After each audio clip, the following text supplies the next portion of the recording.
Looks like we're pumping. Right. All right, ladies and gentlemen, before I actually get into the news, you're listening to or watching Looks like we're pumping. Word Circle News. I do want to turn off the volume. There we go. And I do want to let everybody know that we are here, or I am here, because we've got a lot to talk about.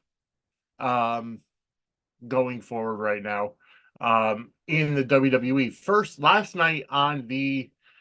uh last night on the Suds News, we did share that General Hospital has new head writers coming in. Elizabeth Court and Patrick Mulcahy are taking over the reins from Chris Van Etten and Dan O'Connor. Their stuff will start showing in March. However, waking up this morning, and that is, behind me is a new Squared Circle News logo. And this will be released, of course, on the podcast feed as well as being live on YouTube as well. And for those of you, I know it's late breaking stuff, but I had to come on and record this and kind of keep everybody in the loop.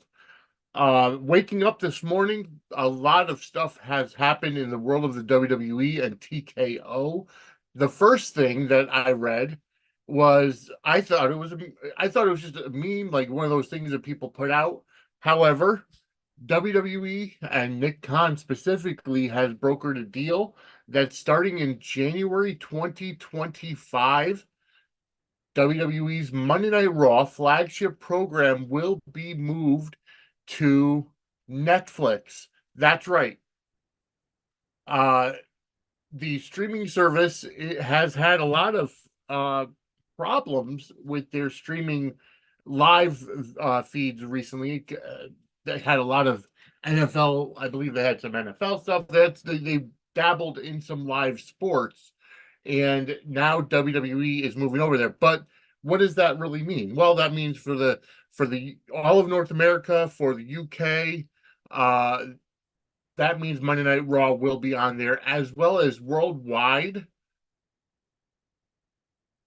All of the WWE programming, including premium live events, Raw, SmackDown, NXT, will be on Netflix outside of the United States. So I'm wondering as we move forward, because current the current contract with Peacock for the media rights for the WWE Network in programming that ends in 2026. So right now, I'm wondering if what they at the end of that contract, if the rest of the WWE products, minus NXT and SmackDown, will be moved to Netflix as well, because of this monster deal. Apparently, it's for a 10-year deal worth up to $5 billion. That means it's $500,000 annually, which is much more than SmackDown is getting, much more than uh, NXT is getting. But here's the thing is that with the previous rights deal, when Ross came, re-signed with USA and SmackDown went to Fox. See, the NXT wasn't even its own media rights entity. It was included with Monday Night Raw on USA. I'm sure they had some extra funding in there and they got some more money for it, but for the most part, it wasn't its own. So with Monday Night Raw moving to Netflix starting in January, SmackDown is going back to the United States, back to USA Network in October, and then NXT is moving to the CW in October. It's just amazing to me that there's so much going on, so many moving parts, and three different homes. And WWE's basically cornered the market in all of the different platforms they could. With SmackDown being on USA, they have the cable network, cable market.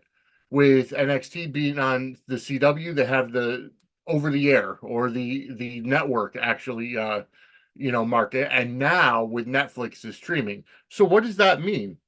Well, that means that when it comes to uh WBD, obviously the WBD talks fell through because they were looking at Monday Night Raw. What does that mean for AEW going forward? Well, they have to get their viewership up.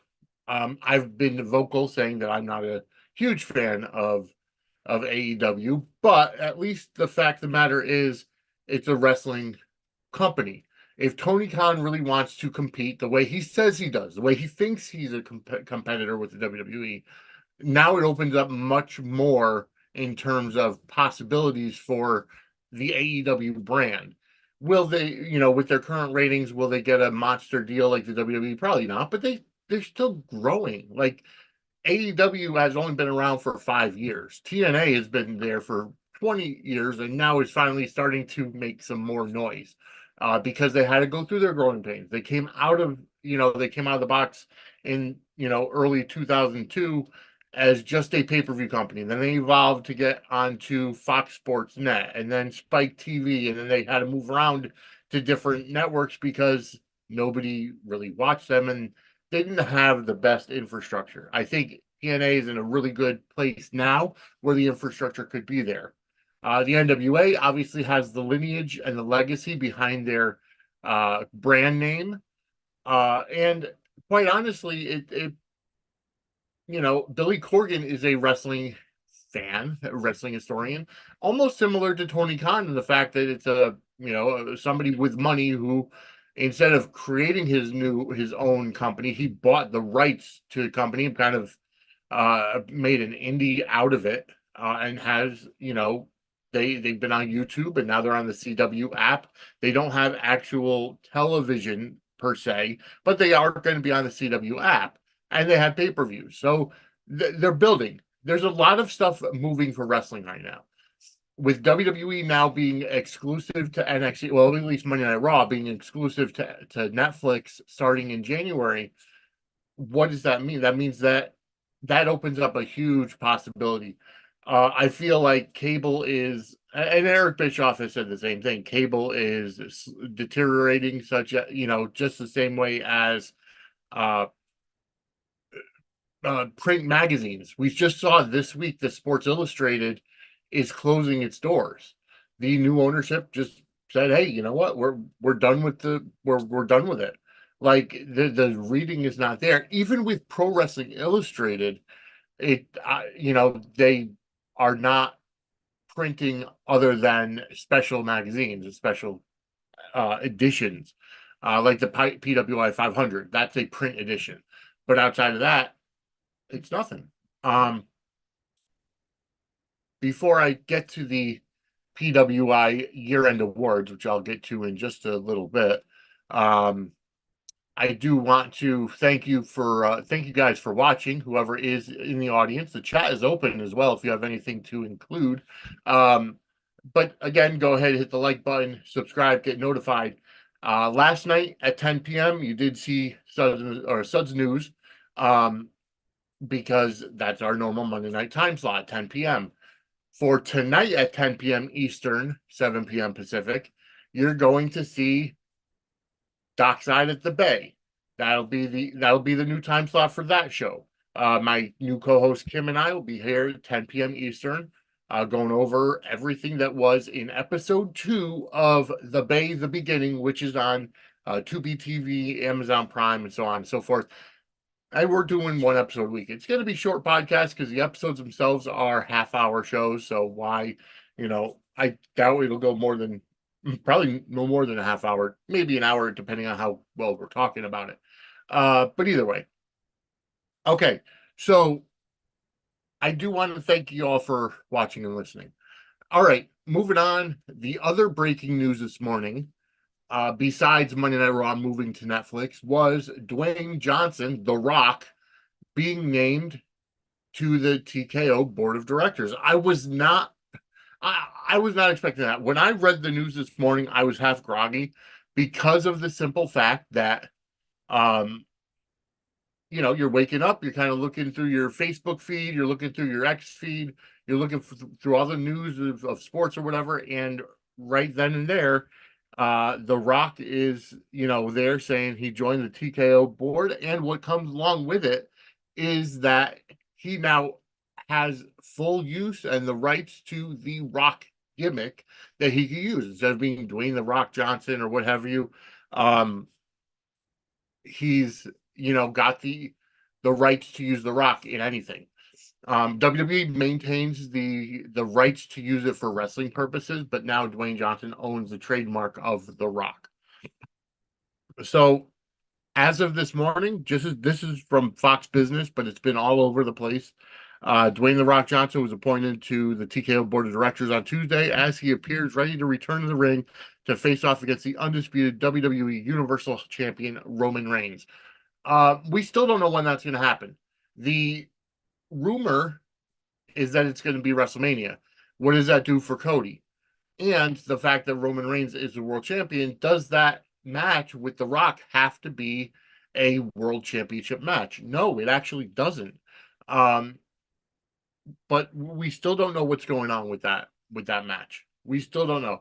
A lot of the rumor was Elimination Chamber, but Roman Reigns is rumored not to be on Elimination Chamber at all. So he's not going to be in Perth, Australia, apparently. Now, it could be a swerve, but lately, whenever Roman Reigns' schedule comes up, they've actually been pretty straightforward as to when he's going to be there. A lot of people plan on it, and with the money that they're with the money that WWE is getting for Elimination Chamber and Perth, you would think they would want to have the big names there. But whatever, it is what it is. And of course, this Fox Business um, article goes into The Rock being at the day one episode of Monday Night Raw, facing off against Jinder Mahal, and suggests he's going after the head of the table in Reigns. Um, but we still don't know what that does with Cody. Cody has come out and said that he doesn't see The Rock as a hurdle in his path to finishing the story and finishing his story. It's a possibility that he can go ahead and again hurdle over The Rock and just be like, you know what? The Rock's here, but that doesn't mean anything. He's still going to go on to WrestleMania, win the Royal Rumble, whatever. Now, there's a couple ways to do it. A lot of the quote unquote dusty finishes could see Reigns getting screwed out of the title. The problem with that is because of the historical run that he's on, where he's now in third place behind only Bruno Sammartino's longest WWE reign and Hulk Hogan's reign as WWE champion. He's third longest in terms of the reign. So why would you want to end it on a screw finish? You would want to really be able to put somebody over. You don't want to say, okay, on a Monday Night Raw, let's say, or even at the Elimination Chamber. I'm sorry, Royal Rumble this coming Saturday, uh, where Roman Reigns is putting up his undisputed WWE Universal Championship in a fatal four-way against AJ Styles, Randy Orton, and LA Knight. Out of those three challengers, yeah, we could see Randy Orton legitimately win. I do, but I want to see if that does happen. And again, I'm not sure what's going to happen. If that does happen, I don't want to see it being where, okay, The Rock comes out of the stands to give Reigns the rock bottom, and then, let's say Orton pins him 1, 2, 3. No, he has to be able to pin Roman Reigns. I also don't want to see something where, Randy Orton gives LA Knight the RKO and LA Knight's the one that has to take the pin. And then that's how he wins the championship from Roman Reigns, ending a historical, run that's going into, 3.5 years at this point. Um, so I don't know what's going to happen. And that's what the best part of how Triple H is running things in terms of content and booking, um, is that you can't. Even with the Royal Rumble, there's so many big names in the Royal Rumble this year that, and everybody's kind of got their own story going into it. You have Cody, who everybody wants to finish the story. By finishing the story, he has to win the Rumble, go on to Mania to beat Reigns. or you have CM Punk coming back to the WWE after 9 years and going to and saying, okay, well, he's going after Seth Rollins because they've had this back and forth ever since before Punk even came back to the WWE. So at this point, we still don't know what's going on. Will, let's say, if Cody wins the Rumble, okay, and Cody goes after Roman, he'll be moved to SmackDown more likely. So that means that whoever wins the Elimination Chamber in Perth will either be the World Heavyweight Champion or face the World Champion. Plus, you still have Damian Priest with the Money in the Bank. So, how does that play in? I honestly thought I did not watch Raw from last night. I will be watching it today on Hulu, and quite honestly, I thought that Damian Priest would have cashed in last night on Rollins. If you didn't want to have Rollins, forfeit the title because he's hurt, he's keeping it. I would have said, okay, well then you have Damian Priest come in, target that leg, put Seth on the shelf, and take the title. And then that opens so many possibilities. You've also got Damian Priest in the Royal Rumble. You've also got Drew McIntyre in the Royal Rumble. So there's a number of people that are top guy. Brock is coming back apparently. So will Brock Lesnar be a surprise in the Royal Rumble this year? We don't know. There hasn't been somebody winning the Royal Rumble back-to-back years since Steve Austin. So it's been a while. There have been others that won two. We know that Batista won two Rumbles. We know that Triple H won two Rumbles. We know that Edge won two Rumbles, along with Hulk Hogan and Steve Austin, Shawn Michaels. Steve Austin actually won three, the only three-time winner. Could we see Cody go back to back? Gunther, who is the Intercontinental Champion, but he's held that title for over a year. He's a top guy. Could we see him actually win the Rumble and then go on to Mania? So there's a number of things we don't know. R-Truth. Yeah, I'll throw that name out there. Could we see R-Truth? I highly doubt it. I would love to see somebody who's just completely out of the blue, has no world championship story out there, win the Royal Rumble. So again, we don't know what's going to happen, and I can't wait. This coming Saturday, Peacock, 8 p.m. is the Royal Rumble Premium Live event from Tampa Bay, from Tropicana Field. All right, now while I'm here, I'm going to go over into the PWI, the April 2024 edition, and it is actually I have to get into my account because I don't know why. Okay, so we're already there. Going to my library. Okay, because I did subscribe to PWI because of the fact that I do enjoy watching it. I do enjoy reading it, and I'm using it now for my podcast. So they did have the year-end awards ending in 2023 in this issue. So I'm going to go ahead and give those winners. And I'm not going to worry so much about the whether it's AEW or WWE, because I personally don't care, or the unofficial awards, what have you. All right. So we're going to start with 2023 year in review. And where are we? I know it's in here. Well, okay. So we're going to get into there. So wrestler of the year, male wrestler of the year, as voted on by the readers of PWI, Pro Wrestling Illustrated. Well, let's get started. Okay, rookie of the year, Sol Ruka from NXT. She got 29% of the vote, and coming in underneath that, and there were four women that actually got the top four percentages for rookie of the year. 21% coming in second was Ava Rain, which is The Rock's daughter, fourth generation wrestler.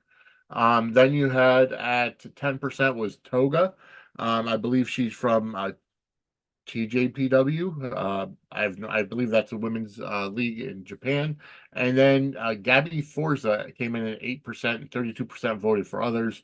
Um, and then moving on to the most improved wrestler of the year. Now, this is what I don't understand because, okay, so you had LA Knight winning with 31% of the vote, followed by Julia Hart, 28%, Trick Williams at 9%, and then Sonata, who's from NJ, I believe, New Japan. Um, yeah, New Japan. He came in with 4%, and 28% of the votes went towards other people. Um, I don't think LA Knight necessarily improved so much, other than he became more popular. I think it was the fans that got behind him, which put him into a better spot in WWE, which is why he was able to challenge for the title at Crown Jewel. He's challenging for the title in the Fatal Four Way this Sunday or Saturday, I should say. Um, I don't I don't think he improved other than the outlook on people. But whatever, it is what it is. He won Most Improved Wrestler of the Year. Comeback of the Year, Trinity. Trinity Fatu, obviously the former Naomi, and from what I've heard, she may be a surprise entrant into the Royal Rumble this year, this Saturday, because she did leave TNA Impact. She did win the Impact Knockout Championship. She won with 20% of the vote. Runners up were Soraya with 19% of the vote, Adam Cole with 17% of the vote, and Trish Stratus with 16% of the vote, while 28% voted for other people. They didn't get a runner up spot. That included CM Punk, Miro, and Roderick Strong. Um, I could see Trinity. I could see that because of the simple fact that she walked out of the WWE with Sasha Banks or Mercedes Monet. And got back into wrestling when the no compete was out. And she didn't go to AEW. She didn't go to New Japan or Stardom like most Mercedes Monet did. She went to TNA. She stayed with it or went to Impact and improved her skills. And became the Impact champion, knockout champion. So sure, I can go with that. I can go with that. Adam Cole, his comeback has flopped. He's hurt again. Vince McMahon was right that Adam Cole is nothing more than a manager. He's got a small stature. He's injury prone apparently, and he's a great talker, but he's not a wrestler. You know what I mean? He's not big enough to be a wrestler, in my opinion. Inspirational wrestler of the year, Mark Briscoe, 37% of the vote, overwhelming majority. I could see that after losing his brother in January of last year, which we just passed the 1 year anniversary of his passing. Uh, Come back and get into AEW and Ring of Honor. Although Ring of Honor, Tony Khan has misused him. They had so much of a build for him after his brother passed away. They could have used him in other areas, could have given him a world title or, a TV title or whatever the case may be. Obviously, the Briscoes were Ring of Honor tag champs when Jay Briscoe passed away, so they needed to relinquish those, but they could have done so much more. Runners up for the inspirational wrestler of the year: Cody Rhodes at 25%, Richard Holiday at 8%, and Mickey James at 7%. I honestly feel like Richard Holiday could have been higher if he was in a more of a national um, promotion. Yes, he was in MLW and he's been in MLW for a while. He's done GCW, but he's never broken through to WWE or NX or AEW. He's had NXT tryouts, just has not been signed. And then Mickey James, being at her age, I hate to say that because you know at her age makes her sound old. She's in her 40s. But she's still doing it. She was just named as the executive producer and one of the directors or EVPs or whatever of OVW. So she's going to be helping out with OVW going forward. So big props to those. I love the inspirational wrestler of the year, Cody Rhodes especially. He's such a great guy outside of the ring. But Mark Briscoe definitely deserved it. Most popular wrestler of the year, Cody Rhodes wins this one. 27%. But this is close for the top two because Cody Rhodes got 27%, LA Knight got 26% of the vote. Very, very close. Out after that, it just drops off. MJF got 9% of the vote, and Sami Zayn got 6% of the vote. I could have seen Sami Zayn get inspirational rest of the year. Finally gets to go over to Saudi Arabia to wrestle, after the political problems that kept him out stopped it, you know what I mean? And not to mention he's a Muslim, but he's a Syrian Muslim, and that's all political crap. 32% people voted for others, like Seth Rollins or Bianca Belair or Trinity, but Cody Rhodes took it 27%. He's definitely the man. He's the guy going forward into you know, WWE future. Most hated wrestler of the year, overwhelming majority, Dominic Mysterio with 52% of the vote. Just listen to the runners up. 8% went towards Christian Cage, 7% went to Roman Reigns, and 6% went to CM Punk. Other votes went to Don Callis, MJF, and Logan Paul, but Dominic Mysterio, just amazing to the fact that he was 52% of being the most hated wrestler of the year. All because he turned his back on his daddy. And he could have been most improved in my opinion, honestly. He's had a stellar year, Dominic Mysterio. Feud of the year, Sami Zayn versus the Bloodline. 31% of the vote. Behind that was CM Punk versus AEW. I like that. I think that's absolutely fantastic. Then you had that was at 20%. Cody Rhodes versus Brock Lesnar at 10%, and Becky Lynch versus Trish Stratus at 8%. Other notable feuds were Roman Reigns versus Jey Uso, Kenny Omega versus Will Ospreay, and Don Callis family versus Kenny Omega. But Sami Zayn versus Bloodline, I guess I could go with that. Although I thought that Sami Zayn, started off with the Bloodline. Obviously, he turned on Roman Reigns at Royal Rumble, got the title shot at Elimination Chamber, and then it's like it kind of died down towards the second half of the year. But who am I to disagree with the fans who chose that vote? Indie Wrestler of the Year, Matt Cardona, 50%. You got to give it to him.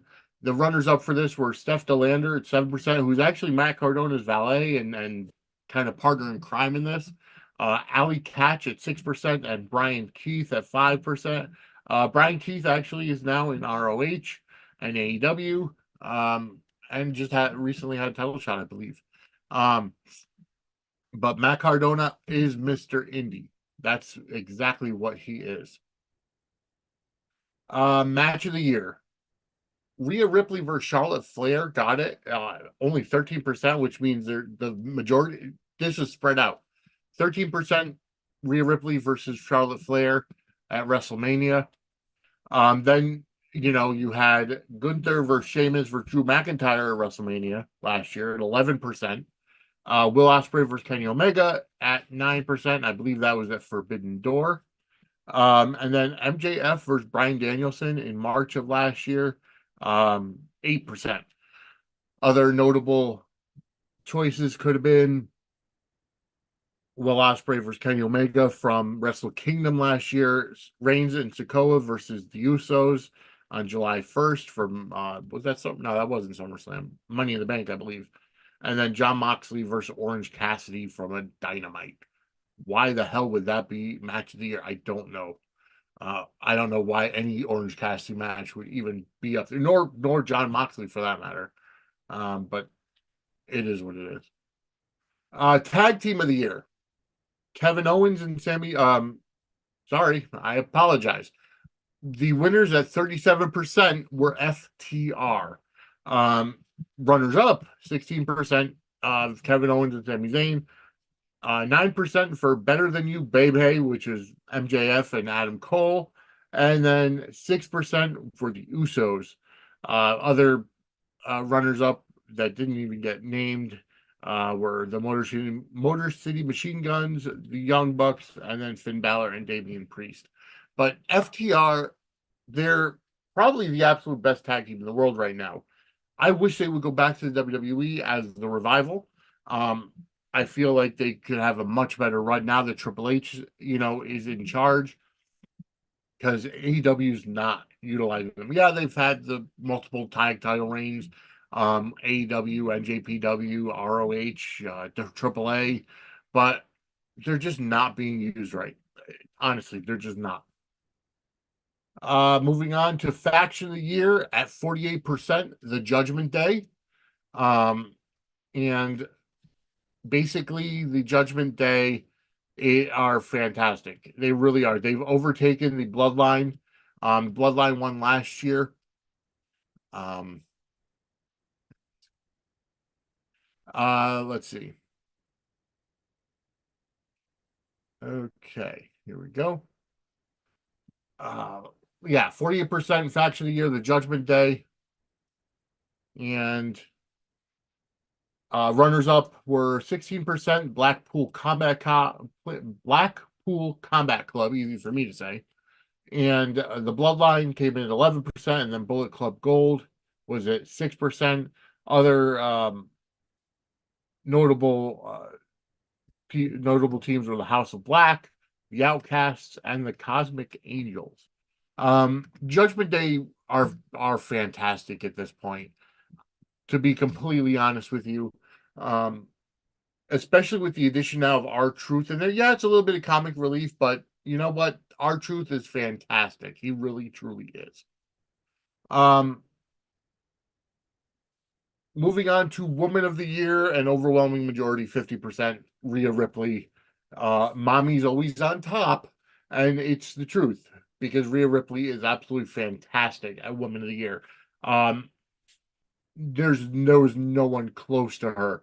The closest runner up was Tony Storm with 7% of the vote.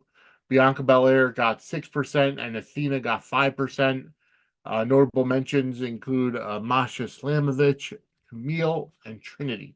Out of those, Trinity is obviously is rumored to be going to the WWE. Um, and Camille is rumored to be starting with NXT very soon.